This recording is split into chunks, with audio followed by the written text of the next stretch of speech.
22%, সর্বোচ্চ 35% পর্যন্ত প্রোটিন আছে কিন্তু। তো মূলত সব খাদ্য মিক্স করা শেষ, কারণ এই মাংসটা কিন্তু মানুষই খায়। আসসালামু আলাইকুম রহমতুল্লাহ, সবাই আশা করি ভালো আছেন। আলহামদুলিল্লাহ আমিও ভালো আছি। তো আজকে আপনাদের মাঝে আরো একটি ভিডিও নিয়ে চলে আসলাম যে ভাই আপনি গরুকে কি কি খান। তো আপনারা বলেন যে ভাই আপনি গরুকে কি কি দেন এবং কোন কোন দানাদার দেন এবং কোন খাবারটা দেন, কতখানি করে দেন, এটা আপনারা জানতে চাইছেন। তো ইনশাআল্লাহ এই ভিডিওতে আপনাদের জানাবো।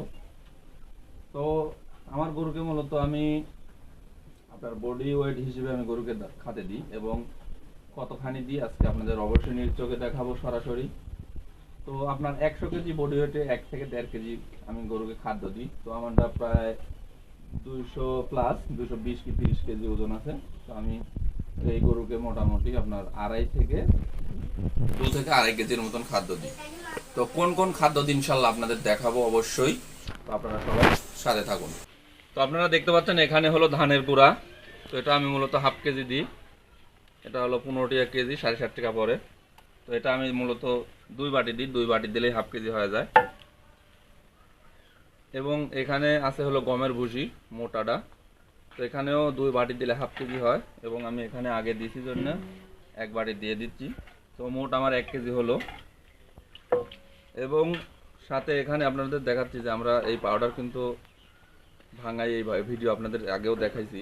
তো এখানে কিন্তু 7-8 রকমের আইটেম জিনিস আছে, ভুট্টা, ধান, আপনার গম, খেসারি, ছোলা, আরও বিট লবণ ইত্যাদি নানান ধরনের খাদ্য দিয়ে আমরা এটা ভাঙাইছি। তো ইনশাল্লাহ এটাতে অনেক প্রোটিন আছে, কারণ প্রত্যেকটা জিনিসেই 15% থেকে 22%, সর্বোচ্চ 35% পর্যন্ত প্রোটিন আছে কিন্তু। এখানে সরিষার খৈল দেওয়া আছে। তো আপনারা এরকম করে যদি ভাঙায় খাওয়াতে চান তাহলে অবশ্যই ভালো হবে। তো এটা আমি মূলত 1 কেজি দিছি, তাহলে মোট আমার 2 কেজির মতো হয়ে গেল। তো একটা গরুকে ইনশাল্লাহ আপনার 2 থেকে আড়াই কেজি খাদ্য দিলেই হয়ে যাবে, কারণ আমার গরুর বডি ওয়েট মোটামুটি 200 থেকে 250 কেজির কাছাকাছি। তো ইনশাল্লাহ হয়ে যাবে। আর আরেকটা জিনিস আমরা যেটা দিই, এটা কাছে আসো, যে এইটা আমরা দিই হলো খাইশোটা, গরুর হজম শক্তির বৃদ্ধি করার জন্য এটা আমরা মূলত দিয়ে থাকি 50 গ্রাম কি 40 গ্রাম এরকম, বরঞ্চ এই চামচ 1 চামচ বড় করে। আর সাথে আমরা আরেকটা জিনিস দিই, যেটা হলো এটা হলো পোয়ালকুচি, যেটা আপনাদের দেখাইছে এর আগেও। তো এটা দিলে গরুর গ্যাসের সম্ভাবনা খুবই কম থাকে এবং এইটা দিলে আপনার খাদ্যটাও একটু বেশি হয়, এই জন্য এটা দেওয়া হয়। তো এগুলো সুন্দর করে মিক্স করে আমি মাখাই নিই। মাখাই লওয়ার পরে আর এর আগে আপনাদের একটা জিনিস দেখাইছিলাম যে খুদের ভাত দিই আমরা, এখানে খুদের ভাতও আছে। এখানে গেলে এসো, এখানে 1 কেজি পরিমাণ খুদের ভাত রান্না হয়, আমরা পরিমাপ মতন এখানে দিয়ে দিই। খুদের ভাত বলতে এখানে গমের ভাতও আছে।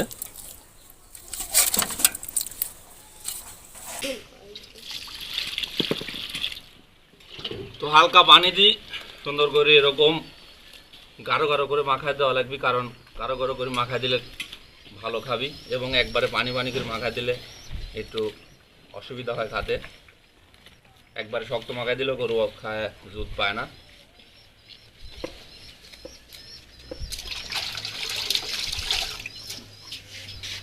তো মূলত সব খাদ্য মিক্স করা শেষ এবং আমি এটা এখন গরুকে দেবো ইনশাল্লাহ।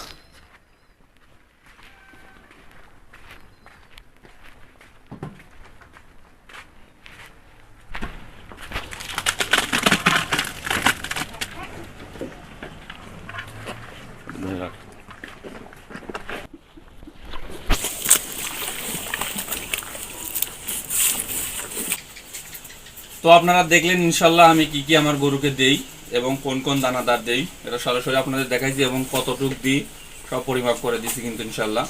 তো মোটামুটি 2 থেকে আড়াই কেজির মতন আমি গরুকে খাদ্য দিছি। তো 2 বেলাতে আমার মোটামুটি 4 থেকে 5 কেজির মতন খাদ্য যায় ইনশাল্লাহ। তো প্রত্যেকটা গরুর কি কিন্তু 100 কেজি বডি ওয়েটে কিন্তু সর্বনিম্ন হলো 1 কেজি খাদ্য দিতে হবে। তো আমার গরু মোটামুটি 200 প্লাস আছে, এই জন্য আমি 2 কেজির উপরে খাদ্য দিই ইনশাল্লাহ। তো আপনারা অবশ্যই এভাবে গরুকে খাদ্য দিবেন, তাহলে গরু ইনশাল্লাহ দ্রুত মোটা তাজা হবে।